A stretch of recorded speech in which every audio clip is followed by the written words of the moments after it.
ಮಾ ಜಾಹ್ನವಿ ತವ್ರ ಮನೆಗೆ ಹೋಗಿದ್ದಾಳಲ್ವಾ? ಎಷ್ಟೊತ್ತಿಗೆ ಬರ್ತಾಳೆ? ಅಪರೂಪಕ್ಕೆ ತವ್ರ ಮನೆಗೆ ಹೋಗಿದ್ದಾಳೆ. ನೀನು ಯಾವಾಗ ಬರ್ತೀಯಾ, ಯಾಕೆ ಹೋದೆ ಅಂತೆಲ್ಲ ನಾನು ಕೇಳೋಕ್ಕಾಗುತ್ತಾ? ಅವಳೇ ಹೇಳಿದ್ದಾಳೆ, ಅಲ್ಲೇನು ಉಳ್ಕೊಳಕ್ಕೆ ಹೋಗೋದಿಲ್ಲ, ಬೇಗ ಬಂದ್ಬಿಡ್ತೀನಿ ಅಂತ. ಬರ್ತಾಳೆ ಬಿಡು. ಅದೇ ಯಾವಾಗ ಬರ್ತಾಳೆ ಅಂತ. ಯಾಕೆ? ನಿಮ್ಮ ಸೊಸೆ ನಮ್ಮ ಮೊಮ್ಮಗಳನ್ನು ಕರ್ಕೊಂಡು ಹೋಗಿದ್ದಾಳಲ್ಲ, ಅದಕ್ಕೆ. ಅದೇನು ನಿಮ್ಮ ಸೊಸೆ ಅಂತ ಅಂತಿದೀಯ ನೀನು? ಅವಳು ನನಗೆ ಮಾತ್ರ ಸೊಸೆನಾ? ಅಲ್ಲ, ನನಗೂ ಸೊಸೆನೇ, ಆದರೆ ನನಗೆ ಅವಳ ಮೇಲೆ ಕೋಪ ಬಂದಿದೆ, ಅದಕ್ಕೆ. ನಿನಗೆ ಜಾನ್ವಿ ಮೇಲೆ ಕೋಪನಾ? ಕೋಪ ಅಂದರೆ ಆ ಥರ ಕೋಪ ಅಲ್ಲ ಅಮ್ಮ. ಅಲ್ಲ, ಈಗ ತವ್ರ ಮನೆಗೆ ಬಟ್ಟೆ ಒಡವೆ ಕೊಡಕ್ಕೆ ಹೋಗೋದಕ್ಕೆ ನಮ್ಮ ಆದಿತ್ಯನೂ ಯಾಕೆ ಕರ್ಕೊಂಡು ಹೋಗ್ಬೇಕು ಅವಳು ಅಂತ. ಏನು ಮಾಲ್ತಿ, ಈ ಥರ ಎಲ್ಲ ಮಾತಾಡ್ತಾ ಇದೀಯಾ? ಅತಿಥಿ ನಮ್ಮಗಳು ಮಾತ್ರ ಮೊಮ್ಮಗಳಲ್ಲ, ಅವಳ ಅಪ್ಪ ಅಮ್ಮನ ಕೂಡ. ಅವ್ರಿಗೂ ಆಸೆ ಇರಲ್ವಾ ತನ್ನ ಮೊಮ್ಮಗಳು ನೋಡಬೇಕು, ಅವಳ ಜೊತೆಗೆ ಆಟ ಆಡಬೇಕು ಅಂತ? ಮಾಲ್ತಿ, ನೀನು ಈ ಥರ ಎಲ್ಲ ಯೋಚನೆ ಮಾಡೋದು ಸ್ವಾರ್ಥ. ಇವಾಗ ಗೊತ್ತಾಯ್ತಮ್ಮ, ಸಾರಿ. ಅದು ಅದಿತಿ ಯಾವಾಗಲೂ ನಮ್ಮ ಕಣ್ಣು ಮುಂದೆನೇ ಓಡಾಡ್ಕೊಂಡಿರ್ತಿದ್ಲಲ್ವಾ, ಇವತ್ತು ಕಾಣಿಸ್ಲಿಲ್ಲ, ಅದಕ್ಕೆ ಸ್ವಲ್ಪ ಕಿರಿಕಿರಿ ಆಯಿತು, ಹಾಗೆ ಹೇಳಿದೆ. ನೀನು ಸಾರಿ ಎಲ್ಲ ಬೇಡ. ನನ್ನ ಹತ್ರ ಹೇಳಿದ್ದನ್ನ ಜಾನ್ವಿ ಹತ್ರ ಹೇಳಿಲ್ವಲ್ಲ ನೀನು, ನನ್ನ ಪುಣ್ಯ. ನಾನೇ ನಿನಗೆ ಥ್ಯಾಂಕ್ಸ್ ಹೇಳಬೇಕು. ಏನು ಅತ್ತೆ ಸೊಸೆ ಥ್ಯಾಂಕ್ಸ್ ಎಲ್ಲ ಹೇಳ್ಕೊತಿದ್ದೀರಾ? ಅದು ಅದು ಅದು ಅಯ್ಯೋ, ಅದೇನು ಅಷ್ಟು ಮುಖ್ಯವಾದ ವಿಷಯ ಅಲ್ಲ ಬಿಡು ಜಾಹ್ನವಿ. ನೀನು ಅಮ್ಮನ ಮನೆಗೆ ಹೋಗಿದೆಯಲ್ಲ, ನಿಮ್ಮ ತವ್ರ ಮನೆಯವ್ರಿಗೆ ನಾವು ಕೊಟ್ಟಿರೋ ಉಡುಗೊರೆ ಬಟ್ಟೆ ಎಲ್ಲ ಇಷ್ಟ ಆಯ್ತಾ? ಅವರಿಗೆಲ್ಲ ತುಂಬ ಇಷ್ಟ ಆಯಿತು. ಆದರೆ ಇಷ್ಟೊಂದೆಲ್ಲ ಎಕ್ಸ್ಪೆನ್ಸಿವ್ ಯಾಕೆ, ಸಿಂಪಲಾಗಿ ಒಂದು ಜೊತೆ ಕಳಿಸ್ಬೇಕಿತ್ತಲ್ಲ ಅಂತ ಹೇಳಿದ್ರು. ಆಮೇಲೆ ನಾನು ನೀವೇ ಫೋರ್ಸ್ ಮಾಡಿ ಕಳಿಸಿದ್ದೀರಾ ಅಂತ ಹೇಳಿದ್ರು. ಥ್ಯಾಂಕ್ಸ್ ಹೇಳಕ್ಕೆ ಹೇಳಿದ್ದಾರೆ, ಹೇಳಿಬಿಟ್ಟಿದ್ದೀನಿ. ಏನು ಹುಡುಕ್ತಿದ್ದೀರಾ ಅತ್ತೆ? ಅದು ನೀನು ಅದಿತಿನ ಕರ್ಕೊಂಡು ಹೋಗಿದೆಯಲ್ವಾ, ನಿನ್ನ ಜೊತೆ ಬರಲಿಲ್ವಲ್ಲ ಅಂತ. ಅದಿತಿನ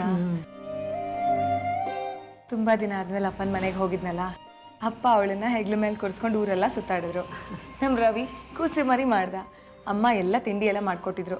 ಅವಳಲ್ಲೇ ತಿನ್ಕೊಂಡು ಅಜ್ಜನ ಜೊತೆ ಕೂತ್ಕೊಂಡಿದ್ಲು. ಇನ್ನೇನು ಹೊರಡುವಾಗ ಅಪ್ಪನ ಜೊತೆ ಕಟ್ಟೆ ಮೇಲೆ ಕೂತಿದ್ಲು. ಬಾ ಅಂತ ಹೇಳಿದ್ರೆ ನನ್ನ ಜೊತೆ ಬರಲ್ಲ ಅಂತ ಹಠ ಮಾಡೋಕ್ಕೆ ಸ್ಟಾರ್ಟ್ ಮಾಡಿಬಿಟ್ಲು. ಅದಕ್ಕೆ ಅಪ್ಪ ನೀನು ಒಂದಿನ ಇದ್ದು ಹೋಗು ಅಂತ ಹೇಳಿದ್ರು. ಎಂಗೇಜ್ಮೆಂಟ್ ನಾಳೆ ಇದೆ, ನಾನು ಅಲ್ಲೇ ಇರೋಕ್ಕಾಗತ್ತಾ? ಅದಕ್ಕೆ ಅಪ್ಪನಿಗೆ ಅವಳಿಗೆ ಅಲ್ಲೇ ಇರಲಿ, ನಾಳೆ ಬರ್ತಾ ಕರ್ಕೊಂಡು ಬನ್ನಿ ಅಂತ ಹೇಳಿ ಬಂದೆ. ನಾನು ಮಾಡಿದ್ದು ಸರಿ ಅಲ್ವಾ ಅತ್ತೆ? 100% ಕರೆಕ್ಟು ಅಲ್ವಾ ಮಾಲ್ತಿ? ಹಾಂ ಹಾಂ ಹಾಂ, ಸರಿ ಸರಿ. ಅಯ್ಯೋ, ಮರ್ತೇ ಬಿಟ್ಟಿದ್ದೆ. ಎಂಗೇಜ್ಮೆಂಟ್ ದಿನ ಅಡುಗೆ ಮಾಡೋಕ್ಕೆ ಭಟ್ರಿಗೆ ಹೇಳ್ತೀನಿ. ಅಲ್ಲ, ನಾನೇನು ಮಾಡಲಿ ಮತ್ತೆ? ನಾನೇನು ಮಾಡಲಿ ಅಂದರೆ, ತಂಗಿಯಂದ್ರ ಜೊತೆಗೆ ನಿನ್ನ ಸೊಸೆ ಜೊತೆಗೆ ಎಂಜಾಯ್ ಮಾಡು. ನನ್ನ ತಂಗಿಯರಿಗೆ ಅವ್ರ ಜೊತೆಗಾರರು ಸಿಕ್ಬಿಟ್ರೆ ನನ್ನ ಹತ್ರ ಮಾತಾಡ್ತಾರಮ್ಮ. ಇನ್ನು ಈ ಸೊಸೆ ಮನೇಲಿರೋ ಕೆಲಸನೆಲ್ಲ ಹುಡುಕಿ ಮಾಡ್ತಿರ್ತಾಳೆ.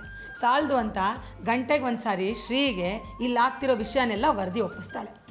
ಇನ್ನು ನಾನು ಒಂಟಿನೇ ತಾನೇ. ಅತ್ತೆ ಅದಕ್ಕೇನಂತೆ, ಈಗ ನಿಮ್ಮ ಯಜಮಾನ್ರು ಎಲ್ಲಿದ್ದಾರೆ ಅಂತ ಗೊತ್ತಾಗಿದೆಯಲ್ಲ, ಗಂಟೆಗೆ ಒಂದ್ಸಲಿ ಏನು 5-5 ನಿಮಿಷಕ್ಕೆ ಒಂದ್ಸಲಿ ಫೋನ್ ಮಾಡಿ. ಹೇ ಜಾಹ್ನವಿ, ಸುಮ್ಮನೆ ಇರೆ, ನಾನು ಆ ಅರ್ಥದಲ್ಲಿ ಹೇಳಿಲ್ಲ. ಇನ್ಯಾವ ಅರ್ಥದಲ್ಲೋ? ಅಮ್ಮ, ಎಂಗೇಜ್ಮೆಂಟು ನಮ್ಮಲ್ಲೇ ನಡೆಯೋದು ತಾನೆ. ಅದನ್ನೇ ಮನಸ್ಸಿನಲ್ಲಿ ಇಟ್ಕೊಂಡು ಯೋಚನೆ ಮಾಡ್ತಾ ಇದ್ದೀಯಾ? ಮೊದಲು ಅದರಿಂದ ಹೊರಗಡೆ ಬಾ. ನಾನೇನು ಯೋಚನೆ ಮಾಡ್ತಿಲ್ಲ ಅಜ್ಜಿ. ನಿನ್ನ ಚಿಕ್ಕ ಮಗುವಿಂದ ನೋಡ್ತಾ ಇದ್ದೀನಿ. ಯಾವುದಾದ್ರೂ ಯೋಚನೆಯಿಂದ ಹೊರಗಡೆ ಬಂದೆ ಅಂತ ನೀನು ಮಾತು ಹೇಳಿದ್ರು ನಿನ್ನ ಮನಸ್ಸೆಲ್ಲ ಅದರಲ್ಲೇ ಇರುತ್ತೆ. ಅದಿತಿ, ಯಾವುದ್ರ ಬಗ್ಗೆ ಯೋಚನೆ ಮಾಡ್ತಿದ್ಯಾ? ಶ್ರೀಚಕ್ರ ನಮ್ಮ ಕೈವಶವಾದ್ರೆ ಇಡೀ ಜಗತ್ತೇ ನಮ್ಮ ಪಾಳೆ ಪಟ್ಟೆ.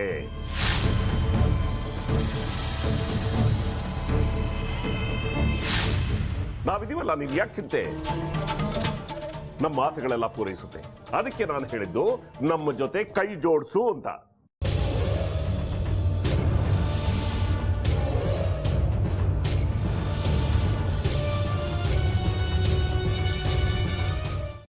ವೆಜ್ ಖಾರ ಬಾತ್ ಮಾಡುವ ವಿಧಾನ: ಒಂದು ಬಾಣಲಿಗೆ ತುಪ್ಪ, ಸಾಸಿವೆ, ಕಡಲೆಬೇಳೆ, ಉದ್ದಿನಬೇಳೆ, ಗೋಡಂಬಿ ಹಾಕಿ ಹುರಿದು ಕರಿಬೇವು, ಬಾಡಿಗೆ ಮೆಣಸಿನಕಾಯಿ, ಕ್ಯಾರೆಟ್, ಬಟಾಣಿ, ಟೊಮ್ಯಾಟೊ, ಕಲ್ಲುಪ್ಪು, ಬೆಲ್ಲ, ಬಿಸಿಬೇಳೆ ಬಾತ್ ಪುಡಿ, ಅರಿಶಿನ, ರವೆಯ 3 ಅಳತೆಯಷ್ಟು ನೀರು ಹಾಕಿ ಚೆನ್ನಾಗಿ ಕುದಿ ಬಂದ ಮೇಲೆ ಹುರಿದ ಬನ್ಸಿ ರವೆ ಹಾಕಿ ಕಲಸಿ. ಈಗ ವೆಜ್ ಖಾರ ಬಾತ್ ಸವಿಯಲು.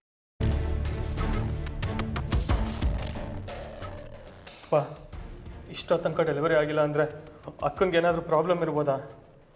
ಆ ಥರ ಏನಾದರೂ ಇದ್ದರೆ ಡಾಕ್ಟ್ರು ಬಂದು ಹೇಳ್ತಿರ್ಲಿಲ್ವ ರವಿ?